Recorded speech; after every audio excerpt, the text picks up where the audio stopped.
Mari kita masuk bab lain pula. Saya baca dah hadis 15. Haddatsana Suraij, haddatsana Abdurrahman ibn Zaid bin Aslam an ibn Umar qala Rasulullah sallallahu alaihi wasallam uhillat lana maitatan wa daman fa ammal maitatan fal jarad wal hud wa amma daman fattihal wal kabd akhrajahu Ahmad. Hadis 5723, sanad dia dhaif. Telah berbicara kepada kami oleh Suraij, telah berbicara kepada kami oleh Abdurrahman ibn Zaid bin Aslam, daripada Zaid ibn Aslam, daripada Ibnu Umar radhiyallahu anhu, katanya Rasulullah sallallahu alaihi wasallam bersabda, dihalalkan bagi kita dua macam bangkai dan dua macam darah. Dua macam bangkai itu ialah belalang dan ikan, sedangkan dua macam darah ialah hati dan limpa. Diriwayatkan oleh Imam Ahmad, sanadnya dhaif. Kalau kita tengok sini daripada sanadnya Surah Istiqah Abdurrahman Zaid Ibn Aslam, dia dhaif. Tengok ni, bila ada dhaif seorang sini kan, dia hadis ni jadi dhaif sudah. Jadi kalau kita tengok macam mana dia boleh tahu Abdurrahman bin Zaid bin Aslam, tengok biografi dia. Kita misalnya dalam kitab Takribut Tahzib kan, dia sebut biodata kan. Kita cari dekat huruf Ain. Dalam indeks dia huruf Ain, Abdurrahman ni bila jumpa situ dia akan cerita Abdurrahman bin Zaid Ibn Zaid bin Aslam ni adalah perawiyah dhaif. Kalau hadis yang dibawa, yang diriwayat oleh dia gitu. Jadi bila masuk menyebabkan hak lain walaupun sikoh berlaku jadi dhaif. Sebabnya walaupun sikoh nak boleh sampai kepada Zaid, walaupun Zaid bin Aslam sikoh, Surah ni sikoh pasal dia ni. Dia yang dulu jadi orang teguh ni. Dia kata dia ambil daripada Surah, sadar. Dia ambil dah. Dia ambil daripada Surah, dia ambil daripada Zaid bin Aslam. Betul sungguh ke dia ambil? Dia ni kita. Jadi keyakinan itu kurang dia. Menyebabkan dia tak. Surah. Macam mana dia boleh terima hadis daripada Abdurrahman bin Zaid? Apa salahnya? Dia terima, tapi dia menyatakan bahawa aku terima dengan Abdurrahman bin Zaid. Mungkin masa tu surah sendiri dia tidak apa ni, dia tidak boleh menilai lagi siapa dia Abdurrahman bin Zaid. Surah ini akan cerita kepada Imam Ahmadnya. Apa dah? Imam Ahmad ni dia terima daripada surah. Surah Goyak cerita aku terima daripada Abdurrahman bin Zaid bin Aslam, dia kata. Jadi Abdurrahman bin Zaid dipertikaikan. Tidak banyak masalah sebab dia terima. Dia terima tu dia rekod lah. Walaupun dia rekod sebagai hadis ni hadis dhaif. Tapi kena ingat, hadis dhaif bukan tak dimakan. Kalau takut ada hadis dhaif lain, kita belajar dah. Beberapa hadis dhaif ni boleh naik bertapak kepada hasan riwayat. Ya. Sebab tu boleh hadis dhaif jangan tinggal. Hak nak tahu ni kalau hadis maudhu', hadis palsu. Hadis dhaif ambil dulu riset. Takut-takut. Dasar lagi dia boleh untuk bab-bab, untuk fadail, untuk kelebihan. Dia boleh sebagai syawahid, mutaba'ah, kita belajar dulu dah. Dia boleh menjadi penyokong kepada hadis lain. Jadi walaupun hadis dhaif, kita hipurkan dulu. Sebab tu ulama tulis kita bertuafah. Dalam tu dia hipur semua hadis dhaif. Takut-takut hadis dhaif itu kita tengok beberapa hadis dhaif riwayat apanya hadis yang sama, takut-takut dia boleh jadi bila banyak jalur sanad dia akan naik taraf. Jadi terpakai juga. Kemudian kosakata di sini al-maitatan, dua bangkai. Kata tunggalnya adalah maitah. Maitatan dia panggil musanna ni kalau sikit ada bahasa dua bangkai. Ia bermaksud binatang yang mati tanpa disembelih atau disembelih tanpa mengikut hukum syarak. Baru orang panggil bangkai. Lembu kalau kita sembelih orang tak panggil bangkai. Bahkan kalau dia mati sendiri ataupun mati aksiden ataupun sembelih, orang yang sembelih tu tidak mengikut hukum syarak. Cina sembelih ataupun sembelih tak putus. Tapi Islam syarat. Dia syarat sembelih Islam ataupun ahli kitab. Orang Yahudi Nasara boleh.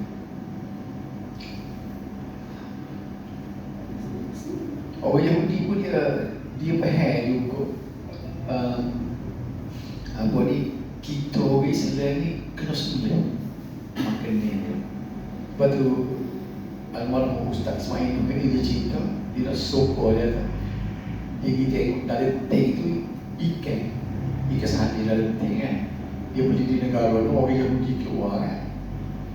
Dia tulis di tank dia madbuha bitariqati Islam, disembelih secara Islam. Nak sokor kita ikan sembelih buat kau dia tu, dia nak biarkan kau kan. Ikan sehati boleh tulis disembelih. Dia tak kau Islam tak makan.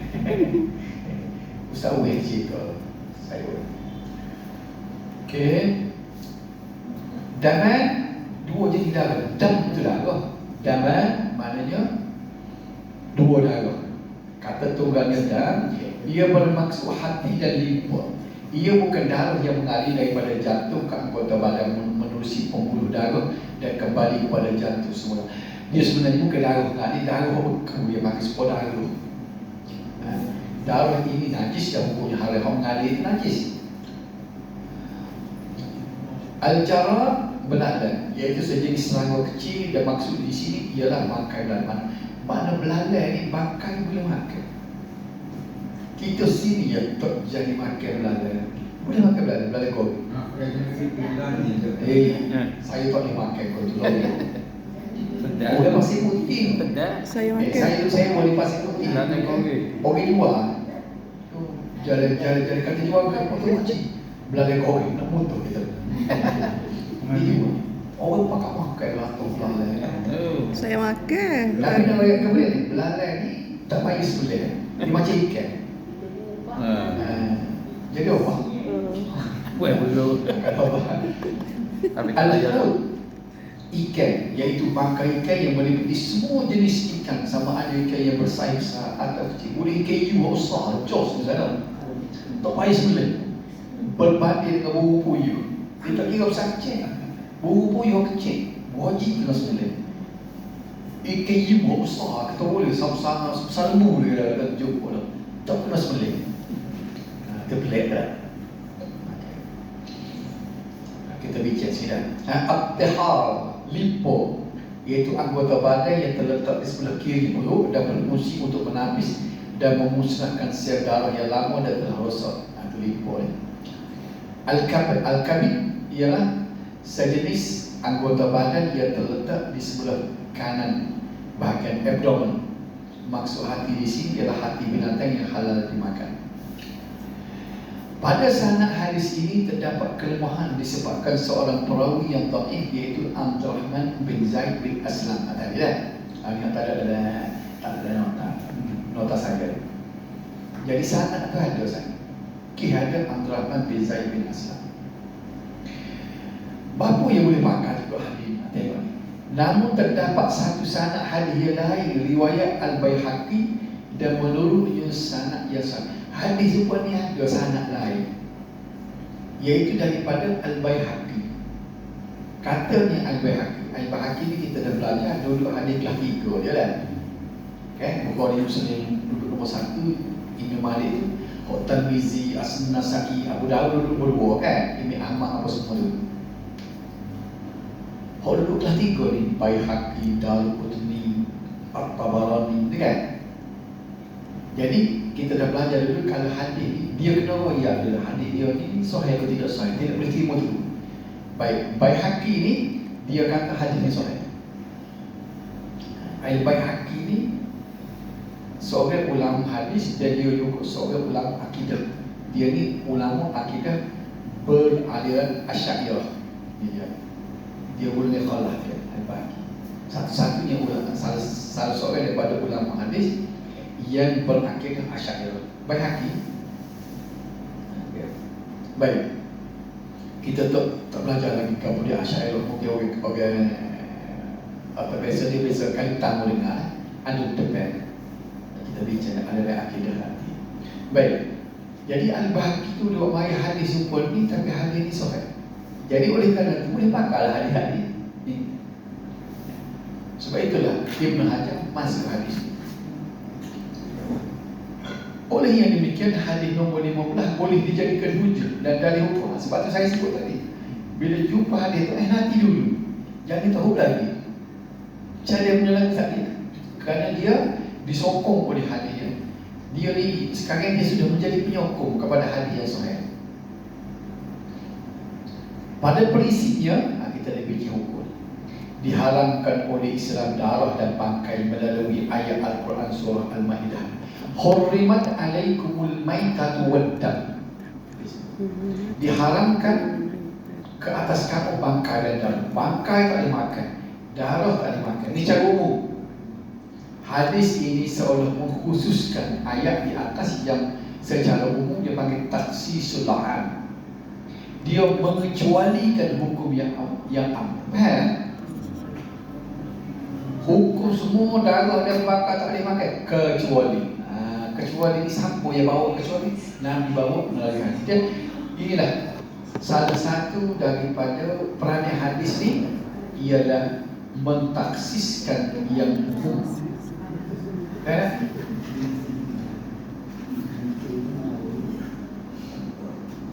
Hal ini bermakna semua jenis darah yang mengalir adalah haram mereka hati dan limpa.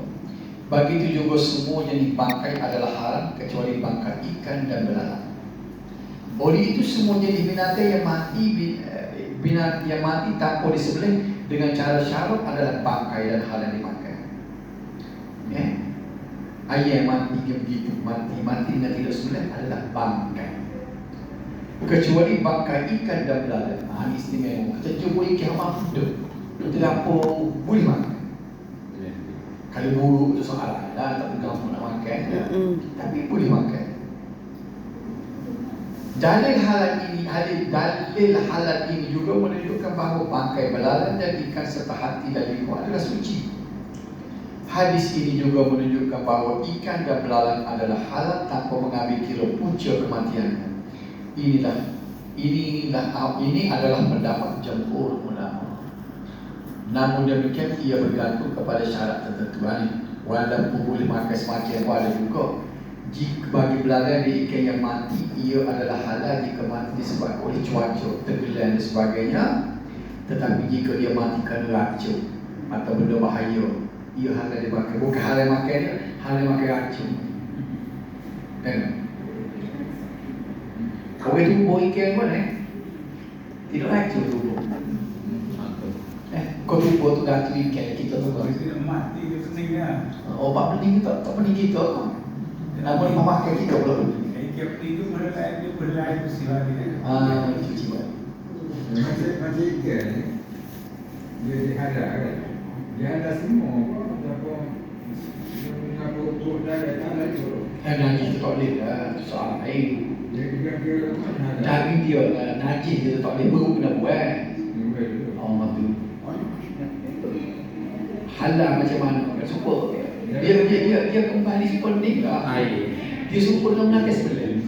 Apa yang kita pergi ikan tu kita tidak nampak. Ikan sebenarnya dia pengecualian. Dia tidak boleh sebenarnya kan. Tanah dia super ayam. Ayam sebenarnya super dengan ikan atau sebenarnya situ. Perut ayam dia kena cuci dulu. Tak boleh makan dengan perut tak cuci. Betul lah. Jadi perut ikan dia kena buat. Memang dia tak makan perut ikan. Tetapi dia campur gaul sebelum tu dia tak apa. Campur gaul macam mana? Campur gaul tu maksudnya kita tidak boleh sebelum kita Jadi boleh berapa? Campur dulu. Campur dulu.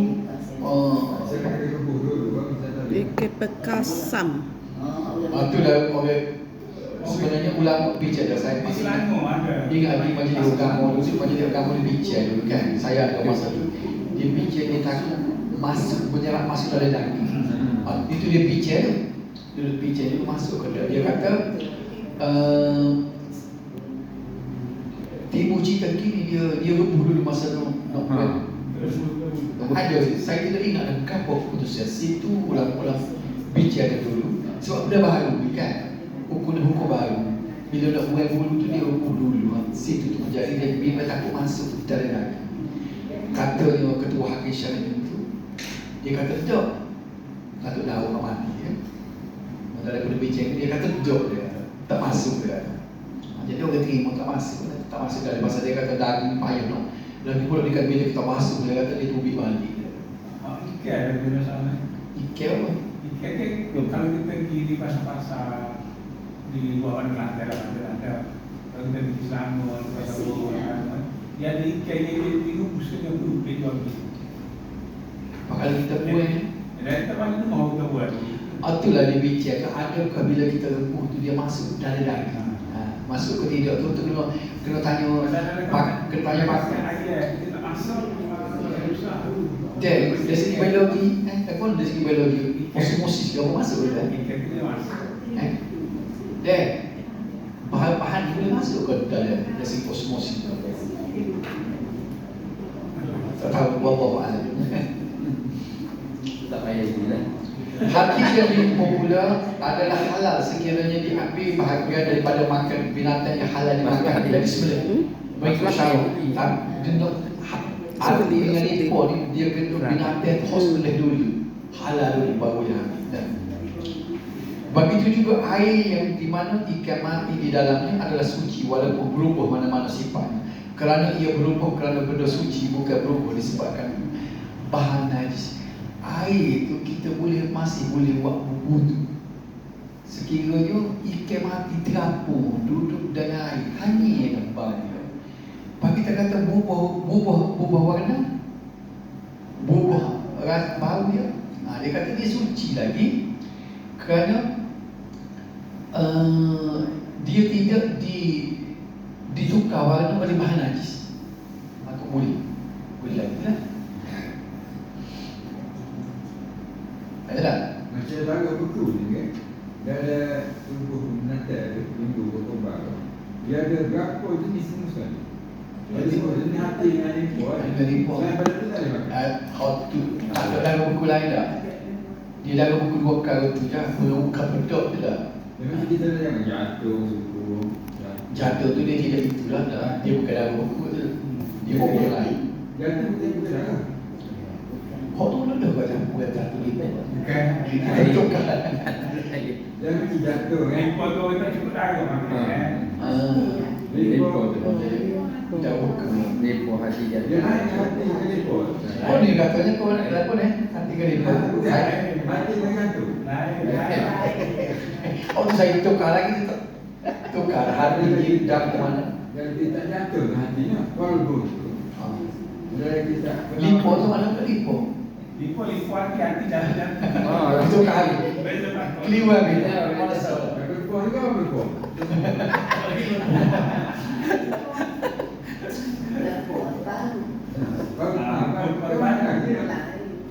Dia gay sebenarnya mungkin dia hadir berfikir pasal dia tengok dua organ serupa dengan darah buka. Betul? Kalau darah tu titik sebelah kita tengok bila dia buka ke sepatah je tau. Tukar. Baik. Pakai istifadah kita ambil kita boleh intisari kita boleh ni hati dan lipo binatang yang halal dimakan adalah halal dan suci. Darah yang mengalir selain hati dan lipo adalah haram sejenis haram serta najis. Semua jenis ikan dan belalang adalah suci dan halal jika kematiannya bukan disebabkan oleh bahan beracun. Bangkai ikan dan belalang tidak menajiskan air yang suci lagi ikan. Bangkai dan darah pada asalnya adalah haram kecuali dihalalkan oleh syarat. Situ dah sikit atau kita boleh ilmu daripada hadis tadi.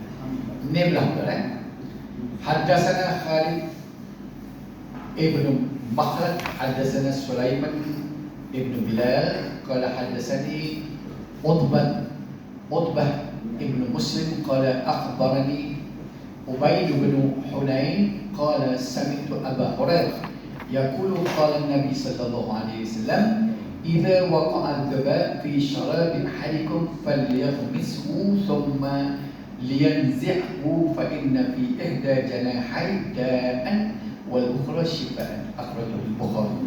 Hadis tak ada masalah Bukhari dah. Telah berbicara kepada kami oleh Khalid ibn Makhlad, telah berbicara kepada kami oleh Sulaiman ibn Bilal, katanya telah berbicara kepada aku oleh Utbah ibn Muslim, katanya telah mengkhabarkan kepada aku oleh Ubayd ibn Hunain, katanya aku telah mendengar Abu Hurairah berkata Nabi sallallahu alaihi wasallam telah bersabda, apabila ada lalat jatuh di dalam minuman seseorang di antara kamu, maka benamkanlah lalat itu kemudian keluarkanlah. Sebab ada salah satu sayapnya ada penyakit dan pada sayap lain ada ubat. Ini boleh kan? Saya airnya sikit kita buat satu maksa. Lalat mana? Cuma masa lalat. Buat. Sebelum nak akad buah itu Nabi Sallallahu so saya maknanya dia jatuh ni ulama-ulama kata sayap kiri lalat kalau dia jatuh dalam air dia selai sayap kiri. Sayap kiri dia ada racun penawar duduk sebelah kanan. Kalau tidak Nabi koyak kita tak tahu. Ini mukjizat lah. Jadi nak menawarkan racun ni kita selainkan selain bol-bol buat lalat dan minum lalat. Jadi hadis Bukhari tak timbul masalah dah. Semuanya boleh diterima. Ada dia. Kita pergi pada ni sambungi hadis dia sebelum kita bincang. Wa zada Abu Daud hadis sahih juga wa innahu yattaqi bijanahi alladhi fihi da' sanad dia hadatsana Ahmad bin Hanbal hadatsana Bishr yakni Ibn al-Mufaddal an Ibn Ajlan an Sa'id al-Maqburi an Abi Hurairah. Tambahan lapas daripada Abu Daud, hadis ini sahih dan hendaklah dia berlepas pada dengan sayap yang ada penyakitnya. Ini telah berbicara pada kami oleh Ahmad bin Hanbal, telah berbicara pada kami oleh Bishr yaitu Ibnu al-Mufaddal daripada Ibnu Ajlan daripada Sa'id al-Maqburi daripada Abu Hurairah. Sanad dia tak ada masalah juga sebab si korban ni. Kosakata dia al-dubab ni lalat. Lalat ni ialah sejenis serangga kecil, dia bersayap dan terkenal sebagai binatang yang kotor dan pembawa umum serta penyebab penyakit melarang. Ya. Kalau di sini orang makan dia jadi putih semua, bukan kan? Putih. Syarabi ahadikum minuman seseorang kamu yang meliputi semua jenis minuman yang berbentuk cecair seperti susu, kuah, termasuk kuah gula, apa termasuk tadi kan? Kuah gula, saya ada gula 10 itu masalah kita selain. Kemudian disebut fal yang misku, maka adalah menyelamkannya, iaitu membenarkan lalat itu ke dalam minuman tersebut. Kemudian zihu, kemudian dalam buangnya, iaitu buang lalat daripada minuman. Baik. Fa inna fi ihda janahi dan kerana sesungguhnya pada salah satu sayapnya mengandungi penyakit. Wal ukhra shifaan, dan pada sayap yang lain ada penawar. Iaitu sayap yang sebelah lagi mengandungi penawar. Wa innahu yattaqi, dan sesungguhnya ia memelihara atau melindungi, iaitu sayap yang mengandungi penawar dan mampu melindungi seorang daripada kesan penyakit yang terdapat pada sayap sebelah lagi. Jadi ada penawar sebelah dia. Bijanahi alladhi fihi da', dengan sayapnya yang mengandungi penyakit. Hadis ini menjelaskan hukum kesucian dan kelebihan lalat. Lalat terkenal sebagai binatang yang kotor dan membawa kuman. Namun melalui hadis ini Nabi sallallahu alaihi wasallam menjelaskan bahawa jika lalat termasuk ke dalam minuman, janganlah terus membuang minuman tersebut. Saya tak buang-buanglah lalat tak usah. Cuma kalau kita mai kembali nak minum lah mana. Dia banyak ekor kembali buat. Dia kata kalau lalak besar dari hak hijau tu yang masuk dari IT itu tak minum buat suku bengkok dia. Sebaliknya dianjurkan agar menyelamkan seluruh badan lalat tersebut di dalam minuman itu terlebih dahulu, kemudian barulah lalat itu dibuang. Seterusnya minuman tersebut boleh. Perintah tersebut mengandungi justifikasinya, iaitu sebelah sayap lalat mengandungi racun yang membawa penyakit, manakala yang sebelah lagi mengandungi penawar. Hadis ini mengandungi mukjizat sains kerana terbukti melalui kajian saintifik yang dilakukan oleh seorang saintis Jerman, Profesor Prefield. Ini dia buat yang membuktikan kebenaran sabda Nabi sallallahu alaihi wasallam. Dia buat kajian dia. Adalah cuma ada penawar semua. Ada bahan. Inilah sebut mukjizat Nabi. Nabi belajar sains mana, belajar biologi mana. Pasal apa Nabi buat kita Tuhan dia. Nabi kita pun tak tahu. Kalau Tuhan tak tahu kita. Di samping itu, hadis ini juga menunjukkan bahawa lalat adalah suci sama ada semasa hidup atau selepas. Tak tahu sejarah Profesor Briefing patut masuk Islam dia. Kebenaran ajaran Nabi Muhammad. Oleh itu, sama ada air sedikit atau banyak tidak menjadi najis sekiranya dimasuki lalat. Tak payah air bokol, walaupun sebelah, walaupun air minum bila masuk lalat tidak najis. Selain lalat, ulama mengkiaskan semua jenis binatang yang tidak mengalir darahnya seperti lalat, iaitu suci semasa hidup atau mati. Binatang lain tak payah selain masuk nyamuk, lalat saja dia kena selain. Nyamuk buang gitu, tak najis. Semut tidak najis. Ingat, antaranya termasuk semut, nyamuk, lipat. Kalau jengking, jika masuk boleh kan? Kalau jengking boleh. Semuanya sekali binatang, sekalipun binatang itu haram dimakan. Apa betul ya? Kami cerita. Ketik ada. Saya tidak nak cak. Kami cerita. Pakai gigi lah. Dia gigi balik. Okay.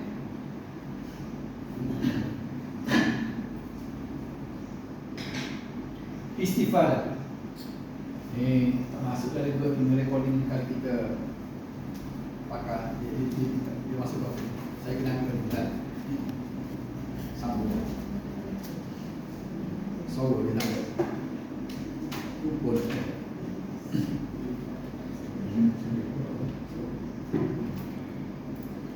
Okey. Lalat merupakan sejenis binatang yang suci sama ada semasa hidup atau setelah mati. Tengok, lalat ni kan, dia suci, hidup atau mati. Dianjurkan menyelam lalat yang terjatuh ke dalam minuman seseorang. Pada salah satu sayap lalat mengandungi penyakit, manakala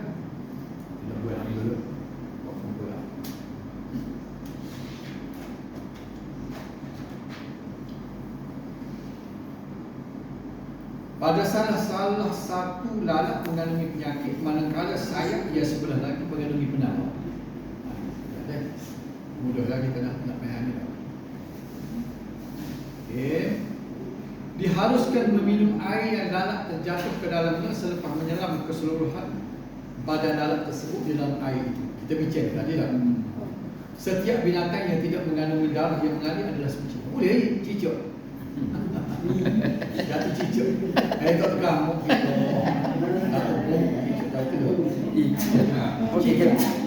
Cicak masa dia gula. Itu racun itu tengah makan. Kita buat yang makanya. Oh, jadi tak? Oh, tak tahu kan. Kita nak gigi anak beradik kita sebut tu. Sudah mau ke sekolah. Ada. Racun itu buat dekat. Ada suruh Jatuh lalat tak? Jatuh lalat disuruh cerita. Tak pakai kan saja. Jangan suruh termakan mana. Suruh tak apa di luar. Ada itu yang ada. Ya, Kami juga di dalam apa itu? Dia ada